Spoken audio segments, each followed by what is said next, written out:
Every hiring decision is a choice that can make or break a team, a culture, and even an entire company. So how do we make the right choice? Hi, I'm Dr. Mickey, and welcome to Inside the Mind of Hiring. Here we'll uncover the psychology and strategy behind effective hiring, because the right fit isn't just about skill or experience. It's about understanding people, their motivations, their strengths, and the shadows of their shortcomings. Together, we'll tackle the tough questions. How do we look beyond bias? How do we find the qualities that make people not just qualified hires, but the right hires? This is about identifying leaders who drive success, lift morale, and actualize a company's vision. Inside the Mind of Hiring starts now. Well, hello everybody. This is Dr. Mickey Fineberg of Delta Consultants, LLC, here near Philadelphia, PA. And I am here with my great host, Dr. Pat Baccili. And our show name is Inside the Mind of Hiring. Our episode title today is, Do you think you are live interview worthy for the job of your life? Inside the mind of... Do you think you are live interview worthy for the job of your life? And I'll tell you, these days, getting to the live interview has gotten more challenging for managers and executive candidates. And I call it the stack of filters is also higher for managers and executives than for individual professional contributors. How do you like that? However, the latter group, the professional contributors, also have to jump through some hoops in terms of pre-screening before they can get to the live interview as well. So all those groups are being affected by it, or having to experience it more, or being challenged by it more. So why are companies making formal live interviews more difficult to obtain? I can tell you that. You can tell me that. Tell me that. Okay. You're going to give us why you, as an expert, Dr. Mickey Fineberg, you are the owner, you're the CEO of Delta Consultants. You are the person that companies rely on to provide them with the best of the best for the job they have. But we now live in a complex world, and sometimes we have to get creative. And so if you are that person that shows up and happens to get that great interview, right? I mean, it's not a guarantee you're going to get the interview, right, Dr. Mickey? No, not nowadays. No. But if you're that person, the lucky one on today's lucky day, St. Patrick's Day, then what do you need to do to prepare so that you show merit, value, dignity, virtue, nobility, caliber, and deservedness? See, because those are synonyms for worthiness. Right. But in the world we live in, what do you do if you're interviewing with somebody for a high-tech job and the first question out of their mouth is, what's your favorite movie? Take it away, Dr. Mickey. What's your favorite movie? I started all my interviews. I'm interviewing for salespeople. Every interview, that's my first question. Oh, what's your favorite movie? Catch up with me later and ask me why. Right. Go ahead. Yeah, well, I'd like to know at least one of those movies, but yeah, there's two basic kinds of pre-screens that are going on right now, Dr. Pat. Mm-hmm. One category relates to analyzing your credentials, basically what we used to call your paper, your resume and your digital presence, so to speak, including your resume, which is so important to so many people, and it's so important to the employers that are looking at them. So there's a traditional, that's one vehicle. It's about your credentials, what your paperwork looks like. That's one way. The other way are vehicles for candidates to interact with either in written terms, oral and or video vehicles to pre-screen you as a candidate for the position. Okay, so I'm going to focus some of my descriptions on relatively more senior jobs. So today's applicant tracking system is a deeper system. It's designed to differentiate, rule in or rule out candidates based on factors such as the P&L, the profit and loss situation that you may have managed, uh, team leadership, scope, industry know-how, and change leadership experience, perhaps. So, and there's also deal breaker issues that can relate to your compensation needs, where you are, your location, are you geographically desirable or undesirable, whether you have certain visas, if it's a global position, and your travel issues. Can you be flexible in traveling, and span of control, like how much leadership scope do you have? Okay. So that could be one team in one location, ranging to global locations, domestic and global dispersed locations with many teams. So, that has a lot to do with whether you're going to qualify up front. And there's also, Dr. Pat, there's AI resume and profile scoring systems that are alive and well right now. And what they do is they take your resume or whatever profiles that you have, and they compare them with the what they call the success profile of the position in question. So they relate your traits and attitudes and aptitudes and competencies that they derive from your credentials to the success profile of the job, and they rule you in or out based on that. Okay.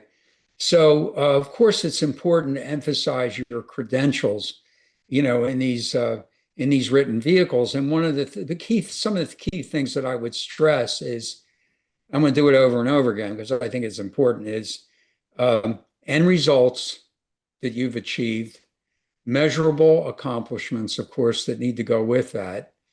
Not a lot of detail on your duties. We don't need that. And we need you to come across as flexible as you really want to be in terms of mobility and where you want to be at certain times and what how that relates to your personal life. But, and what you're willing to really tolerate and enjoy in your working life, in your career life. So there's some CEO positions that are, let's say it's CEO, that are based in one basic location. Maybe it's regional. Some are more national, some are more global. So, you have to identify your travel tolerances to those requirements. But you'll be easily ruled in and ruled out based on those kinds of issues. Compensation, the rule of thumb is to always say adequately competitive, reasonably competitive, rather than naming a range, a compensation range, and possibly a combination incentive and base salary mix. But I would be general about it. Just look flexible, unless they ask you a specific question about it. They're looking for that specifically. Okay, so those are two basic credential related systems now that are evaluating you. Okay. And now, I just want to talk about systems that you may interact with, unless, Pat, you want to interject something at this Yeah, stage. I do. I want to interject something because this is what I'm noticing and talking to my recruiting friends. And this is not a recruiting show. I just want to put the caveat out. But you can learn a lot from the world of recruiting. Not only are they using AI to really depict what is in a resume, they Right. are using AI on a candidate to scope, score, investigate everywhere that candidate shows up on the internet. Exactly. So it's so multifaceted now that you have to be prepared for questions that will come to you, Right. Right. right? So Right. what you're to your point, This is a baseline to say to people, get your worthiness on. Because if you're not going to show up and know how to address what Dr. Mickey is about to talk to you about now, just the expression on your face could do you in. Right. Depending on how you're being screened. Yeah, that's right. Um, so the way candidates could be asked to engage with these pre-screened systems, or one could be just a short questionnaire that you do online where you fill out forms. The questions could be like, but you don't have to show your face. You don't have to show your expressions. Maybe later you do, but at this stage, you're just maybe answering questions about what's your biggest turnaround experience, Yep. or what, outline a strategy you led, a business strategy that you led and hopefully successfully led. So these answers can, judge your clarity of thought, your strategic orientation, perhaps, and you could be challenged in this way. You could also be scheduled for calls with the recruiter who sourced you, and it certainly could be a member of the executive hiring team. But typically at this stage, at the pre-screen stage, it's more likely going to be the recruiter that schedules a 15-minute call with you.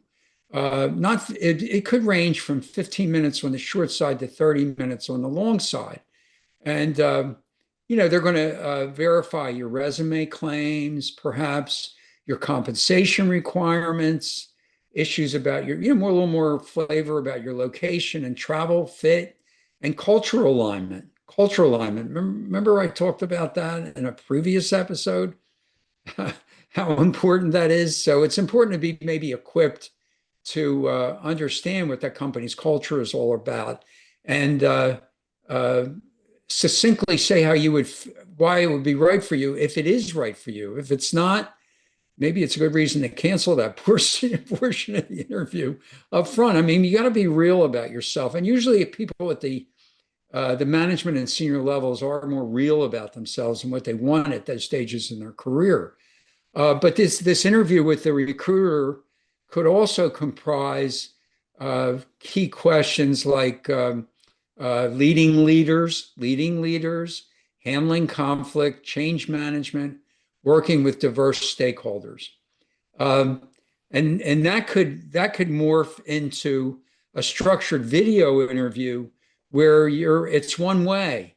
You're just asked questions, and you're on a video recording, and you respond to those questions, and they're designed to evaluate your communication capabilities as well as your executive presence and basic reasoning capabilities. Now, the advice that I would give job seekers, which I think should happen at this time, is you got to be succinct and to the point on all those modalities where you're questioned. You've got to be results oriented. Again, I want to say that again because it's important. You got to be your accomplishments as much as possible should be measurable. Profitable sales, cost reduction, whatever it is, should be measurable. New customers, all that should be measurable. If you're interviewing for at this level, you should have measurable accomplishments, and that's what you should focus on. You should not focus on duties, management pat jargon. No offense to you, Pat. You know what I mean. I do. You don't want to talk about being successful at creating high performance teams. You want to focus more on specific ways you got a team to, let's say, function better and actually achieve better results. You want to stay away from management jargon, okay? And by all means, don't be critical. Don't be sarcastic. Don't be cynical in this context. You're going to lose right away. It'll be a no right away. And don't come across like there's any self-doubt. And those kinds of feelings can creep in if you're looking for a new position. If you voluntarily or involuntarily exited from your last position, or you're just unhappy in your current job, you got to go on vacation. You got to talk to people you know and you love and you respect. And you got to look inside yourself and compartmentalize the negative stuff because it's going to be there. You're going to be struggling with denial. You're going to be struggling with anger. And you're going to be struggling with self-doubt. And you can't let those feelings interfere with the way you come across. So it's really critical, particularly when you can't compensate or come back from that uh, and deal with follow-up questions because you're not going to get them in a pre-screen. Okay. Yeah. So you got to take, sometimes the best advice I give people that lost their jobs and are going to look for a new one is take some time. Take some time before you do that. Okay. So again, don't be roundabout. Don't be complicated. Come to the point. Yeah. And the I got point to should throw be something in, favorable and though. should really sell you. Yeah, I got to throw something in, especially about if you're the person that either got laid off. There's nobody knows why you leave anymore unless it really shows up as a blemish in high profile news article, right? Right, right. But you have to practice. And here's what I want to say to all of you out there that may be in that position: hire a coach. And I can't say Mm, this enough. Hire a coach. And I mean, hire a coach that's going to get you ready again. You are worthy, but you have to be prepared. And those recruiter 15-minute screenings, I don't know about you, but my friends that are recruiters, they assess you in about 5 minutes, depending upon where you answer that question. So you've got to show up no worthy and question. prepared, Dr. Mickey, don't you think? Absolutely. Absolutely. Preparation is really important because preparation helps you deal with discomfort, emotional discomfort. It helps you deal with anxiety. When you're prepared, you're on. It's an amazing anxiety fighter, preparation. Yes, it is. And and in line with what you said recently is that your presence online is bigger than you think. It's more Huge. present than you think. I'm going to go back to your credentials again. There's they do now they're doing LinkedIn, what they call digital cross checks. Okay. So they're cross checking your LinkedIn profile, your resume, any recommendations or endorsements that you show, thought leadership posts that you provide, and your visible network. Your visible network is your actual sphere of influence, relationships with people that you actually have an impact on throughout your career historically. And they're real relationships, not just flimsy acquaintances. These are people that should be present in your digital profile, so to speak. And they do comparisons of this, cross checks of that information. So the information has to be positive, has to be impactful, and believe me, it has to be congruent, consistent, uh, reliably aligned. Because if it's not, you're not going to be viewed as credible. And Hmm. if you're not viewed as credible, you're not viewed as honest. Honesty is consistency. And So integrity. that's Yeah. yeah, and Yeah. integrity Yeah. it both relates to the consistency with which you operate as a person, and your digital profile, your credentials should come across that way. You know what the number one mistake is for C-suite and other people? The number one mistake, I coach a handful of people in their career development environment, a Mhm. handful. And the first exercise I give them is investigate yourself. That is the worst mistake that you could make, and especially at the C-suite level. Because when was the last time, Dr. Mickey, maybe, well, I do it, but you did an investigation across the board on yourself? Hire somebody that's going to do that research for you about you to make sure, like in my case, I did it.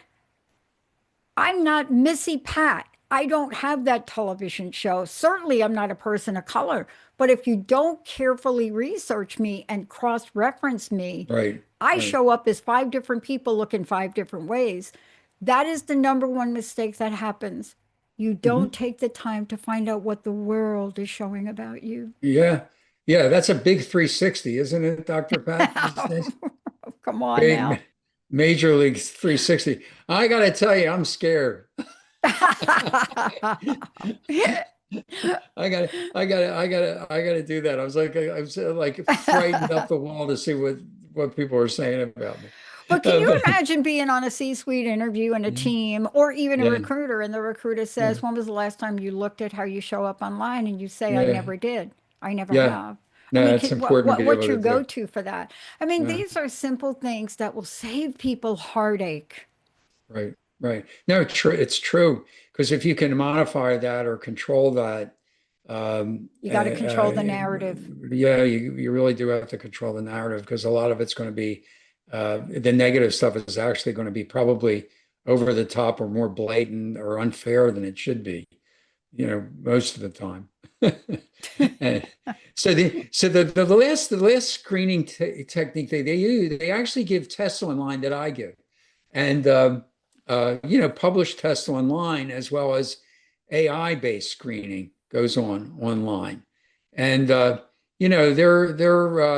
they want to see if there's a team fit, or a fit in terms of your leadership and style.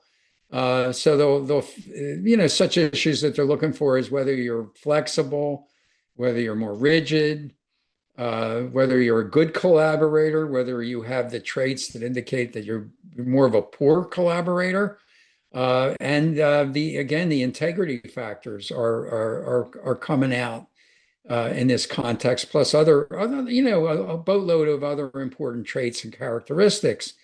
My best advice here is if you're given this kind of screening, formal assessment instrument screening, from my awareness and knowledge, my advice would be to be spontaneous. This is what you don't prepare for because this is really about you.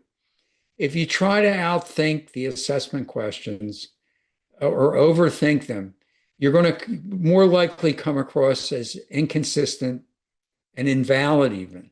I mean, because there's assessment results that'll be that'll warn the user that your results may be invalid because they're too inconsistent. You want to be all things to all people when you're really not being straight.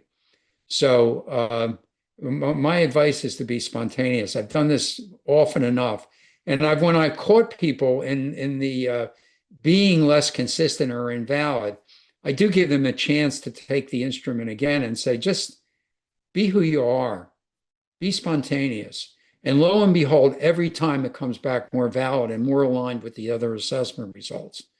It's to a person. Um, it really, really makes a difference. So be honest with yourself, be spontaneous, be consistent, be valid. That's the best advice I can give you on taking those online Yeah. instruments. And Yeah. what I would say to people is be curious enough to explore who you think you are in the world, but also more importantly, you're up for a job. Who do you want to become on this job? And what have you discovered that's about yourself that's going to help you navigate the waters? And Mickey, I got to say, Dr. Mickey, you just pointed out some very complex waters that people have Mhm. to navigate now Right. because we are in this place where information is left, right, and upside down and sideways. Right. And then in the end, let us not forget this. There is an emotional and a psychological side to how you show up. You may be the great question answerer in the world, Mhm. but sometimes how you answer that question Oh, means it's very more. important. It's Very very important. important. Yeah, sarcasm is as much tone as it is content. And yeah, how you answer is very important. It's not the content as much as the feelings that you evoke in people, evoke in people. It's very critical, very critical. So, it's important to come across as sincerity is a feeling that you evoke in people, genuineness, honesty, integrity, believability, credibility. A lot, revolves around how you answer questions. It's how, not what. It's really important. So that's good advice, Dr. Pat. I appreciate you bringing that up. I would have forgotten that. But you look for this. I know you, Dr. Mickey, and we've done other shows about this where you've gone through the process of what you, Dr. Mickey, look for. And I can't point. I thought about you the other day because I was watching Carly Fiorina on The View, and she was on the View panel, and I noticed how much she has changed Really? since HP. And Right. remember, we have done multiple shows where you're helping people and showing them you are a multi-dimensional person, even if your interview team is not. Right. Right. Yeah. Yeah. Yeah. It's My mom used to exactly. say, my mom didn't know this, but my mom used to say to us girls, you can run, but you can't hide. And yes, now that is so true. It really is true. It really is true. So yeah. So that's the story. Pre-screens are reality today. You got to go through it, whether you like it or not. If you don't like it, don't apply for the job that they're pre-screening you for. But to me, it's like just another challenge in life to get up for and to handle well. It's not going probably not never not be as challenging as the job you're going to ultimately be interviewed for and get. But it is a challenge, and it's just part of the territory that one must navigate and look at it with a sense of humor and a sense of purpose and do it.